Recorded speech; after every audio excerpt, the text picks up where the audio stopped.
Jacobo, buenos días y bienvenido. ¿Cómo estás? ¿Qué tal? Buenos días y lluviosos días, Buenos y Carmen. lluviosos días, efectivamente. Buenos y lluviosos días aquí en la Ciudad de México. Gracias, Lisa Sánchez Ortega. Lisa, buen día, bienvenida. ¿Cómo estás?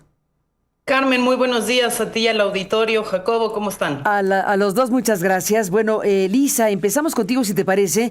Se presentó esta semana, ayer, si no me equivoco, ayer presentó México Unido contra la Delincuencia, esta organización que tú dirigiste varios años. Ahora, bueno, pues estamos siguiendo el trabajo de la tercera edición de un informe importante que te propongo arranquemos con esto porque tiene que ver con la militarización, el negocio de la militarización, la opacidad, el poder y el dinero. Cuéntanos del informe, Lisa, porque estamos hablando del seguimiento que está haciendo esta organización, ahora dirigida por Cristina Reyes Ortiz, que nos habla precisamente de lo que ocurre y ha ocurrido en México, pues con este tema. Dinero y militarización, negocio y militarización. ¿Qué encontraste ahí? Fíjate, Carmen, que Jacobo y yo quisimos proponer entrarle al contenido de este informe, pues precisamente porque cabe muy bien dentro de la coyuntura y es un tema del que se habla muy poco. México es el país que, como ya vimos en el caso de la colega periodista de Veracruz, sigue teniendo una crisis de inseguridad y violencia insoportable. México es un país en donde las Fuerzas Armadas están participando, ¿no?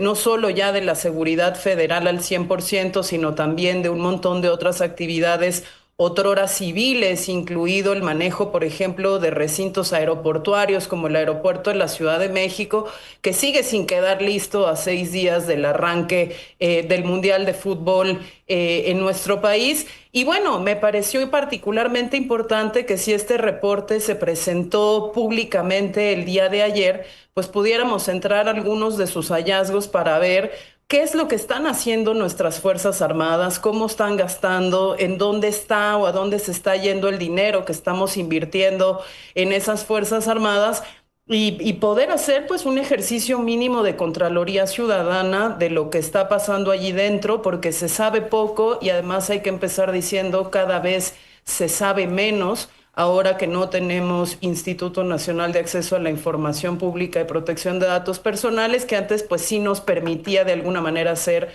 más solicitudes de información, que ahora simple y sencillamente se niegan. Y uno de los mejores ejemplos, y así está referido en el informe, es que es imposible, por ejemplo, saber los convenios bilaterales institucionales que hacen las Fuerzas Armadas con autoridades civiles, algo pues que en otros ejercicios de sociedad civil, como el Inventario Nacional de lo Militarizado, se había podido documentar muy bien. En fin, queremos hablar de esto porque le pega a todos los temas de la semana, incluido el caso Rocha Moya y Sinaloa, y ahorita Jacobo entrará en ello. Pero déjame darte un flashazo de algunos de los hallazgos importantísimos de este reporte. Como van a poder ver también en el portal de Aristegui Noticias, este es el tercer informe que se hace dando seguimiento precisamente a los recursos que se le asignan, que gastan, que modifican las Fuerzas Armadas. Y en esta edición por primera vez se puede hacer un seguimiento de las empresas de participación mayoritaria estatal que les fueron asignadas tanto a la Secretaría de la Defensa como a la Secretaría de Marina para la operación de un montón de actividades civiles que antes no tenían, como la administración de las aduanas, de los aeropuertos, el desarrollo de complejos turísticos y, en fin, un montón de otras cosas. ¿Qué encontramos en este informe que produjo México Unido contra la Delincuencia? Con una felicitación especial a los colegas Gerardo Álvarez y Daniela Osorio, que son los autores. Bueno, lo primero, cosas que ya sabíamos. El sector militar en México sigue teniendo, proporcionalmente al resto de la administración pública federal, una asignación presupuestal en cada ejercicio que el Congreso aprueba cada año, que es 2 veces superior al crecimiento de las asignaciones presupuestales del resto de la administración pública federal. Es decir, la tendencia sigue tremendamente en aumento, cada vez les damos más dinero. Incluso si descontamos las asignaciones presupuestales multimillonarias del cierre de la administración de Andrés Manuel López Obrador, donde se dio, digamos, el volumen de recursos para terminar el Tren Maya y un montón de otras cosas, incluso descontando ese año de crecimientos tremendamente atípicos, la curva es ascendente y eso es clarísimo.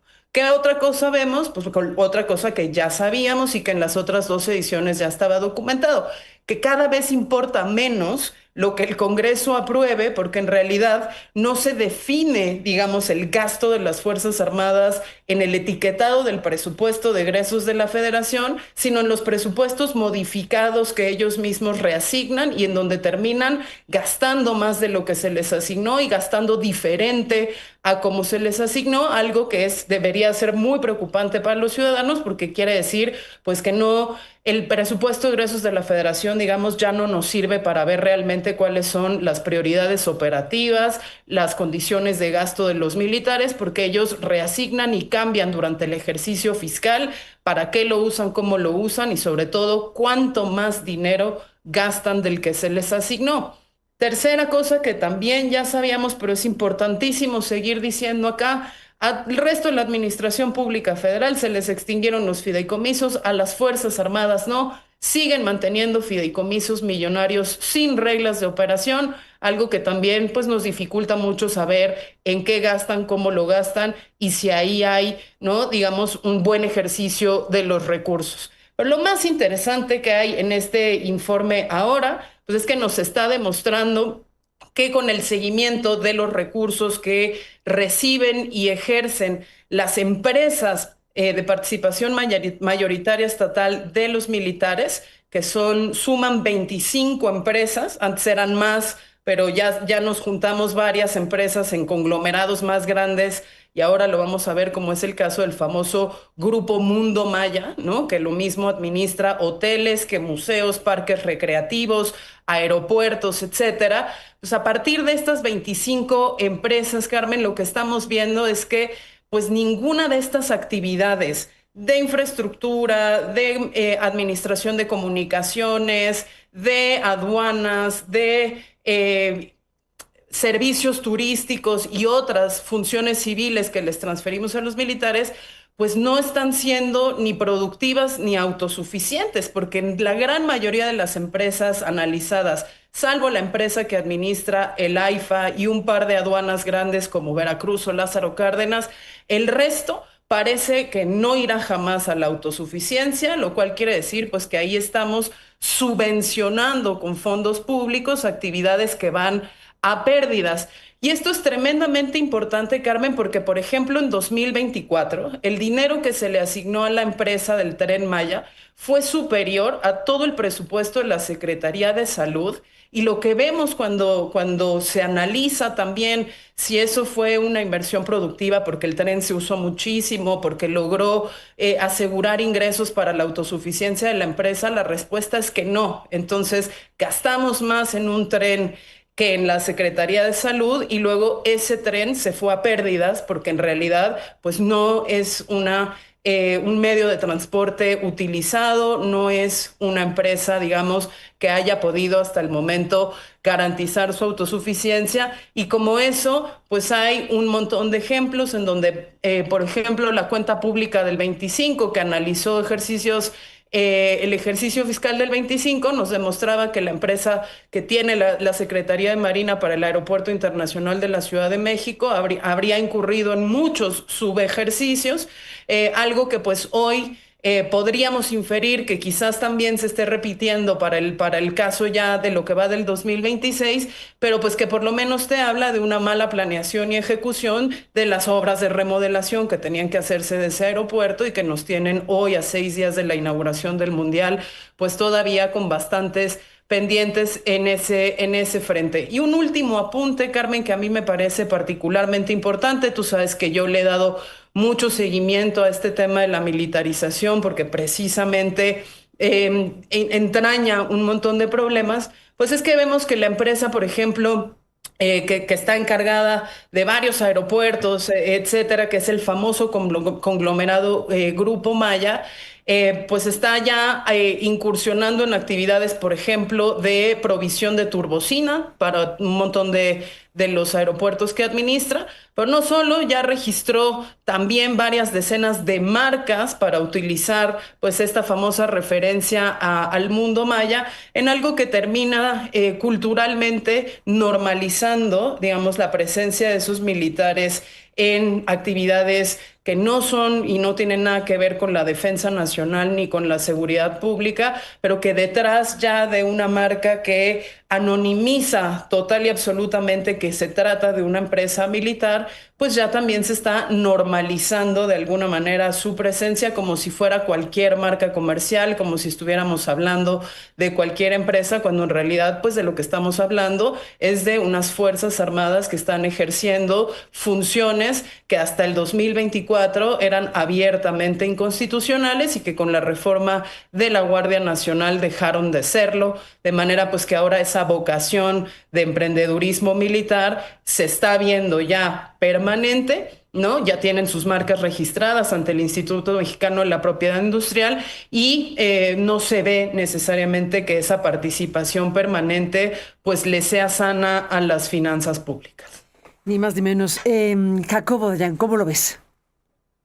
Sí, a mí, bueno, esto que Lisa enlista y que ha venido creciendo durante todo el sexenio de López Obrador y con Claudia Sheinbaum, no ha sido casual, es parte del proyecto del obradorismo. Recordemos, incluso en campaña, perdón, en el periodo de la transición, López Obrador, que había hecho campaña diciendo que iba a regresar a los militares, a los cuarteles y que se iba a hacer la vida, la seguridad pública de manera civil, antes de tomar posesión, en estas mesas de diálogo que hubo con las víctimas, que acabaron reventadas precisamente porque incluso, repito, antes de tomar posesión, la Secretaría de Gobernación nos informó que la decisión era la militarización de la seguridad pública y el respaldo de los militares en diversas agendas. Entonces, esto de los militares no es algo que llegó en el camino, sino que fue parte del proyecto desde un inicio.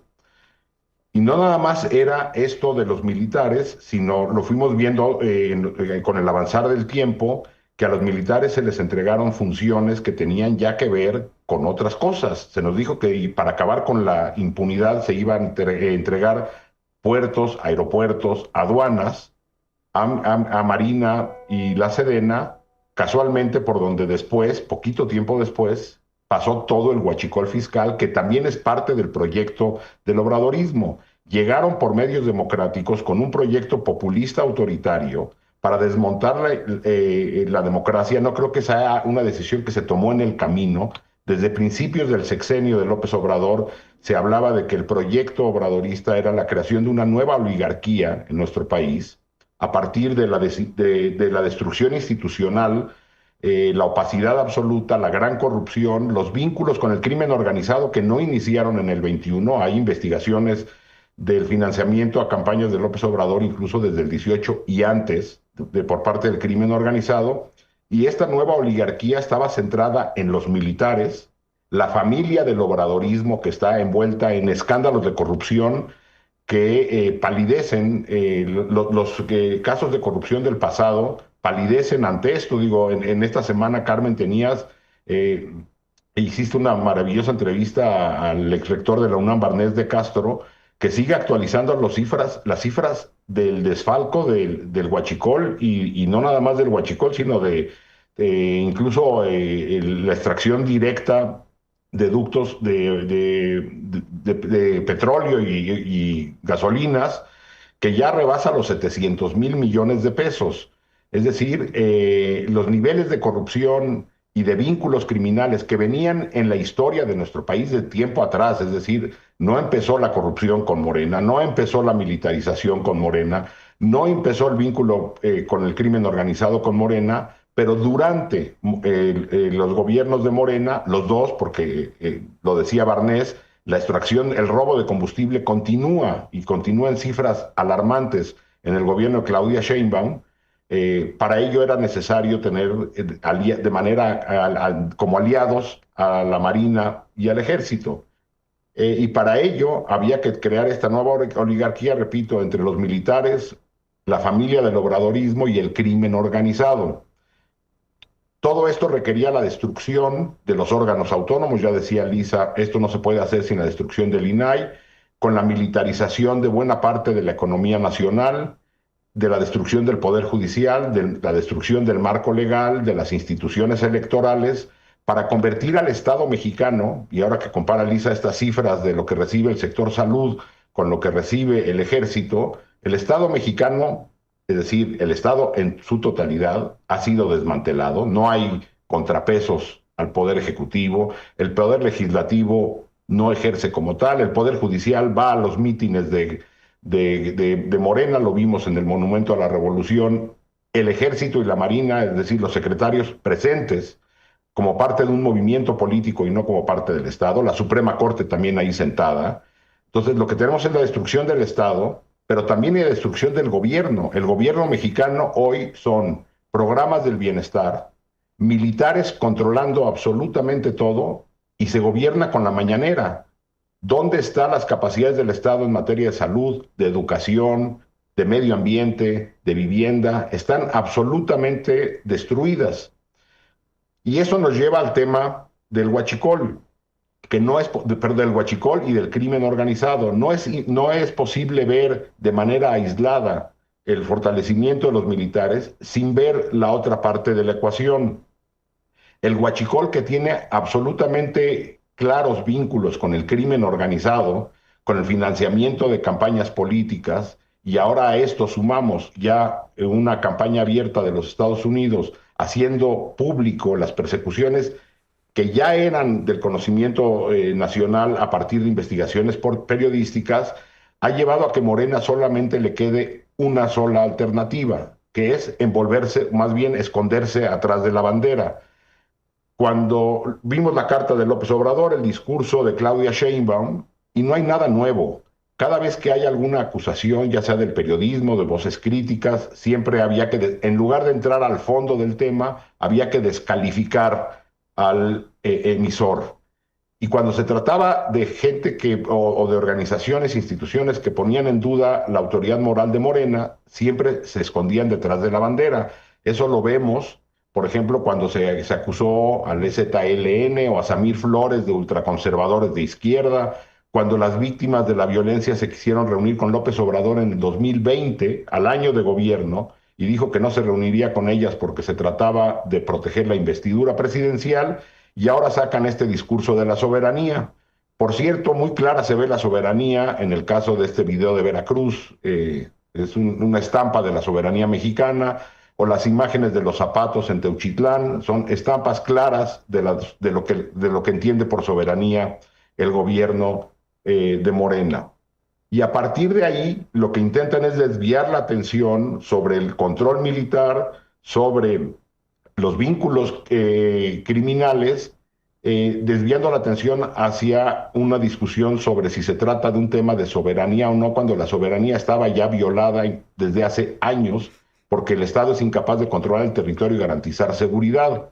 No nada más es el gobierno, los jilgueros del bienestar y los medios alineados al gobierno están en una campaña para no entrar al fondo, sino para discutir al mensajero. Y ahí está la gobernanza criminal que nos afecta a todas y a todos. Ahí están el desplazamiento forzado en Michoacán, en Guerrero, la violencia en todo el país, las desapariciones creciendo, y el gobierno diciendo que se trata de una injerencia extranjera. No vamos a salir de esta, Carmen, Lisa, con este gobierno. No hay voluntad por hacer algo de manera seria. Lo que está en juego es la viabilidad de este país, pero para el movimiento, para Morena, lo único que importa son ellos mismos. Ellos son la nación, ellos son la soberanía, ellos son la patria, y cualquier crítica a ellos es vista como si fuera una crítica a la nación. Déjenme ir a una pausa y volvemos para retomar este tremendo hilo. Volvemos. Lisa Sánchez y Jacobo Dayan.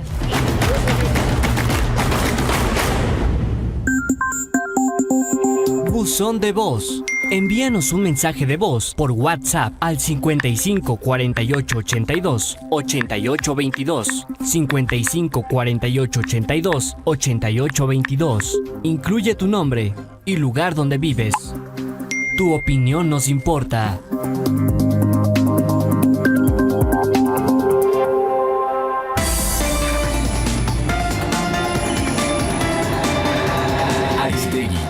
en vivo.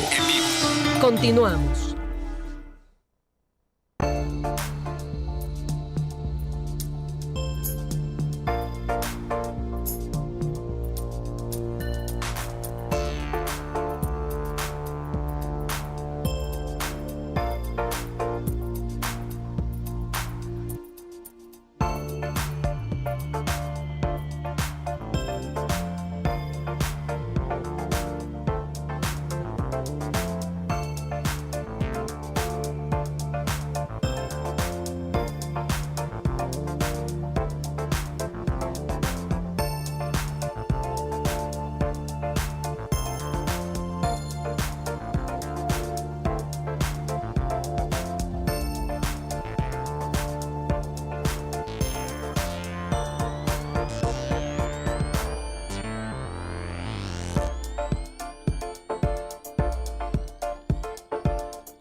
Aristegui, en vivo. Regresamos. Lisa Sánchez Y Jacobo Dayan. Bueno, estamos de regreso con todo este panorama. Escuchamos a Lisa específicamente con este informe de México Unido contra la Delincuencia que se publicó sobre el negocio de la militarización y todo lo que han dicho aquí, cruzado con todas las informaciones recientes o más recientes o urgentes que estamos siguiendo de cerca, pues tenemos, por ejemplo, el tema de los acusados desde Estados Unidos, los 10 acusados de Sinaloa, 2 de los cuales han entregado, uno de ellos militar, ¿no? ¿Qué tipo de conexión puede haber en algún punto en investigaciones abiertas en Estados Unidos cuando un militar pues ya tuvo esta comparecencia que fue presentado pues encadenado, como sabemos, en esta corte de Nueva York? ¿Qué tipo de cruce puede haber en este instante con lo que ustedes han comentado aquí sobre lo que se sabe acerca, en este caso, del tema militar y la seguridad pública en México y lo que son estos asuntos abiertos en Estados Unidos y un contexto, como diría la presidenta de México, de definiciones? Lisa, ¿cómo ves el panorama? Pues Carmen, yo creo que una de las primeras cosas que hay que decir es que este tipo de ejercicios lo que nos están demostrando es que se está materializando lo que en su momento señalamos quienes nos oponíamos a que las Fuerzas Armadas desempeñaran funciones contrarias a su naturaleza, que es, pues tenemos hoy Fuerzas Armadas que están desnaturalizando su función, que están abriendo el abanico de actividades que están desempeñando, muchas de las cuales no están relacionadas precisamente al tema de la seguridad, y que eso entraña dos cosas. Por una parte, pues el descuido de las actividades que sí deberían desempeñar, por ejemplo, la inteligencia residual militar para poder apuntalar la inteligencia civil y la investigación de casos con una visión de red para poder verdaderamente atajar las distintas conexiones criminales que existen en el país para devolverle a la ciudadanía la paz, la tranquilidad, la confianza en sus instituciones, la posibilidad de denunciar. Y por el otro lado, pues no solo es esa distracción de ese tipo de funciones que sí serían digamos, necesarias y naturales para este tipo de corporaciones, pero y por el otro lado, ¿no? El abrir frentes de mayor riesgo hacia temas de corrupción, hacia temas de malversación, hacia temas, pues, de manejo de recursos millonarios que se escapan también, y hay que decirlo con toda esa claridad, de los mecanismos que a las instituciones civiles les aplican con mayor rigor, y que eso hemos visto que además pues tampoco necesariamente ha eximido a esas autoridades civiles de rendir cuentas de manera correcta o de no incurrir en actividades ilícitas con estos recursos. Pero en el caso de los militares pues es aún mayor la secrecía, mayor la cerrazón. Son instituciones que pueden clasificar la información por seguridad nacional durante muchísimos años, y que además en este esquema que presenta el informe muy bien, pues lo que vemos es que se está haciendo cada vez más difícil hacer ese ejercicio técnico de fiscalización, porque ya no solo tienen que ir los periodistas o las organizaciones como México Unido a revisar el presupuesto, luego la cuenta pública, luego hacer efectivamente el análisis, pues ya no solo de lo reasignado, sino también de lo gastado, de las deudas pendientes, sino que ahora hay que entrar a la información financiera de 25 empresas para saber pues cuáles fueron, digamos, los ingresos que sí lograron asegurar por afuera del presupuesto público, los que son subsidios gubernamentales, cómo ejercen ese gasto, en una atomización que hace, Carmen, auditorio, pues muy difícil que nosotros sepamos de manera mucho más lineal cuánto piden, cuánto se les otorga, cuánto gastan, en qué lo gastan, y si eso tiene la eficiencia que debería tener, pues considerando que sobre todo los presupuestos públicos, Carmen, Jacobo, siempre son juegos de suma cero, es decir, para podértelos dar a ti, sector militar, no solo se los estoy quitando a alguien, sino que estoy determinando realmente en dónde están las prioridades de política pública de un gobierno, de una administración. Entonces, hay que, siempre que se pueda, pues poder dar un poco de luz y de espacio a este tipo de investigaciones que ojalá motiven otras investigaciones, y sobre todo, y yo con esto cerraría, Carmen, porque volviéndolo a ligar hacia el tema de Estados Unidos, yo he dicho en muchos espacios que hoy en día la debilidad del gobierno mexicano está precisamente en que sus instituciones así han sido incapaces de dar respuestas creíbles y efectivas a la persecución de la delincuencia organizada y de la colusión autoridad criminal que pesa en muchísimos estados. Bueno, pues aquí la invitación de este tipo de información también está en saber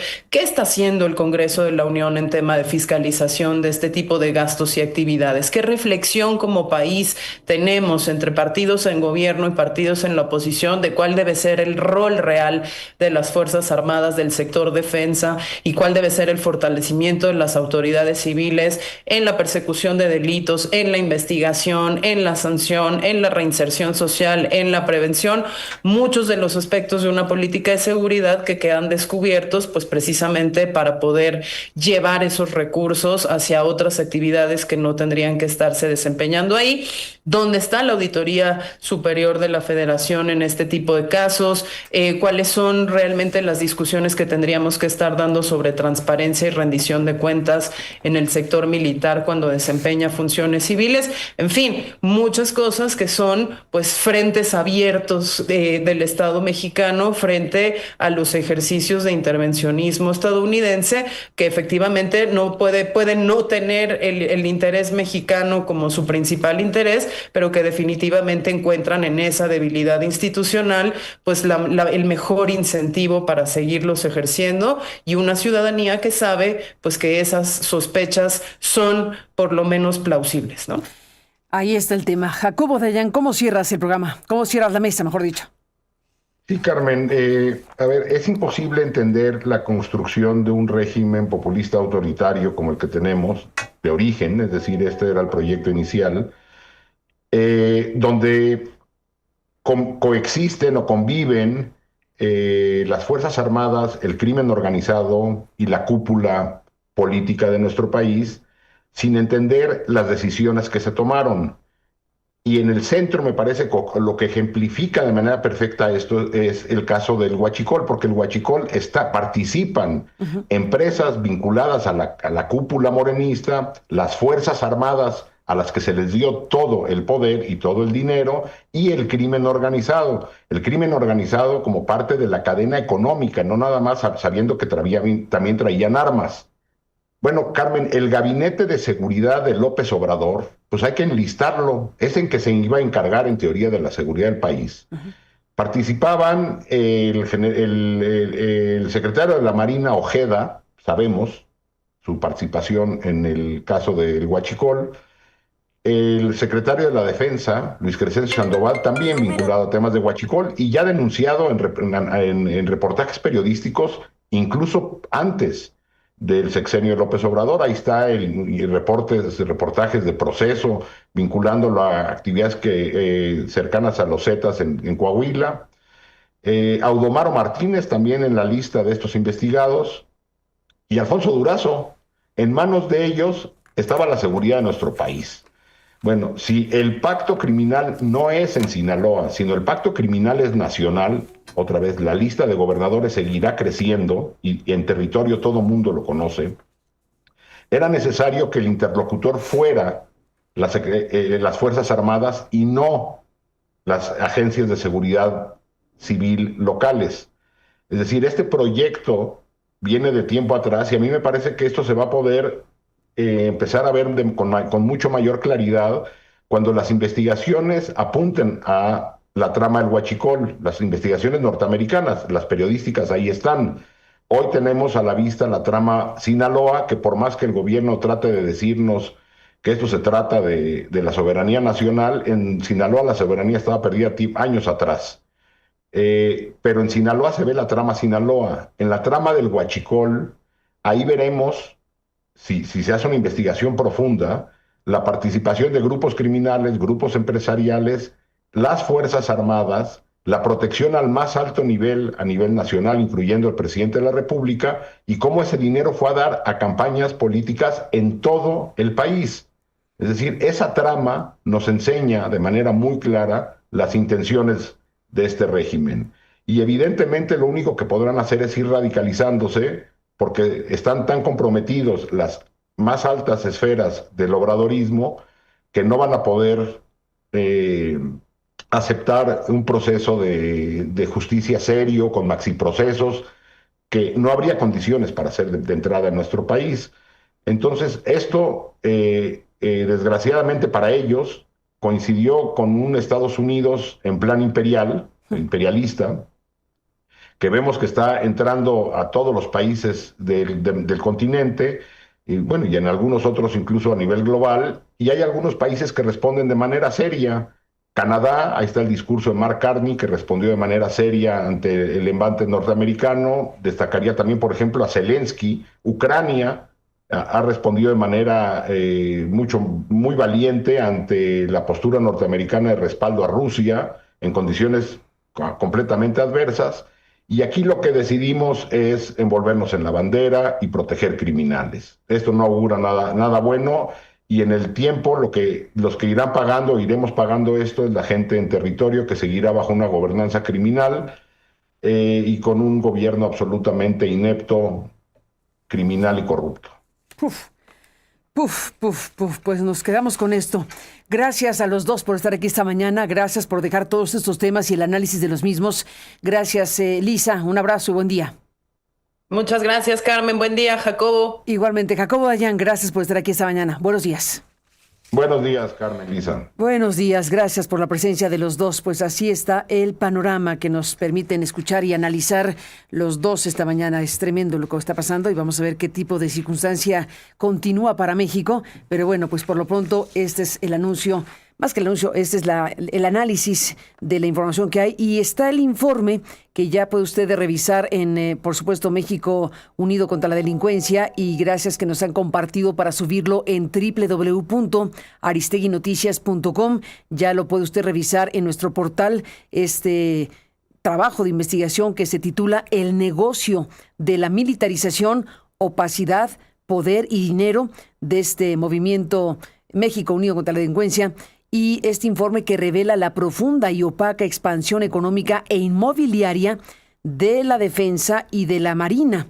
Estamos hablando de que esta organización ha documentado en su más reciente investigación cómo las Fuerzas Armadas mexicanas han consolidado una profunda expansión económica y un modelo de emprendimiento militar. y un modelo de emprendimiento militar que opera al margen de los procesos presupuestales ordinarios. A pesar de que la administración de Sheinbaum, dice el reporte, aplicó ajustes a la baja en el presupuesto de egresos de la Federación 2025-2026, los recursos destinados a la Secretaría de Defensa Nacional y a la Marina mantienen una línea de base superior, arriba de cualquier nivel histórico registrado antes de 2024. Este empoderamiento financiero